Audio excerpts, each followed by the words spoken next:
দর্শক আসসালামু আলাইকুম, চলে আসলাম জীবনী গল্প নিয়ে নতুন এক সুন্দরী আপুর কাছে। আসসালামু আলাইকুম আপু, ওয়ালাইকুম সালাম। কেমন আছেন আপু? আলহামদুলিল্লাহ ভালো আছি, আপনি ভালো আছেন? হ্যাঁ আলহামদুলিল্লাহ ভালো আছি।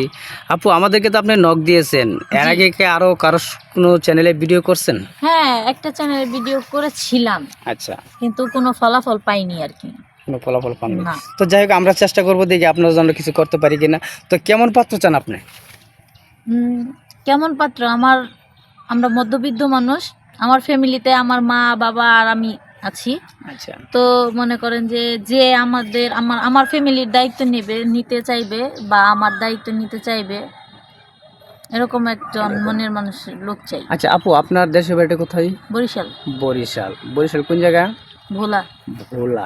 যাক, ভোলার মানুষ ভোলাই রাখে, খুব ভালো, খুব মিষ্টি আপু। যাই হোক প্রিয় দর্শক, যদি এই আপুটিকে ভালো লাগে, পছন্দ হয়, তাহলে আমাদের সাথে যোগাযোগ করবেন। চ্যানেলে প্রতিপক্ষর নাম্বার দেওয়া থাকবে।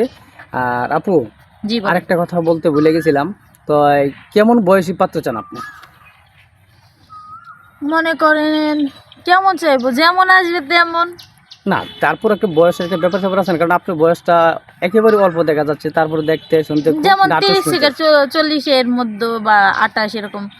মানে আমাদের দেশ গ্রামের মানুষ বলে যে বউয়ের চেয়ে স্বামী বয়সে বড় হলে সংসার বুঝতে সমস্যা হয় না আর কি। না, আমরা তো জানি যে বর্তমানে যুগে মেয়েরা ইয়াং বয়সের ছেলেকে পছন্দ করে বেশি। ইয়াং আপনি বয়সের বয়স্ক ছেলেরা পছন্দ ছেঁকা দিয়ে করতেছেন? চলে যায়, তো সেই জন্য ও আর কি। তাই? ও আচ্ছা আচ্ছা আচ্ছা। আচ্ছা, আপনার সাথে যোগাযোগ করবে কিভাবে?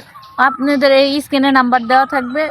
কেউ যদি কোনো সহৃদয়বান ব্যক্তি আমার সাথে যোগাযোগ করতে চায়, স্ক্রিনে নাম্বার দেওয়া থাকবে, ওই নাম্বারে কল করলে আমাকে পাবে। আচ্ছা তাহলে আপু, একটু উঠে দাঁড়াবেন, একটু দেখবো আপনি হাঁটতে পারেন কিনা, চলতে পারেন কিনা, হাত জি পা সব জি জি ঠিকঠাক আছে জি, কিনা। আমি হাঁটতে যাক, পারি। প্রিয় দর্শক আসসালামু আলাইকুম, দেখেন এই যে আমাদের আপু হাঁটতে পারতেছে, হাত পাও সব ঠিকঠাক আছে।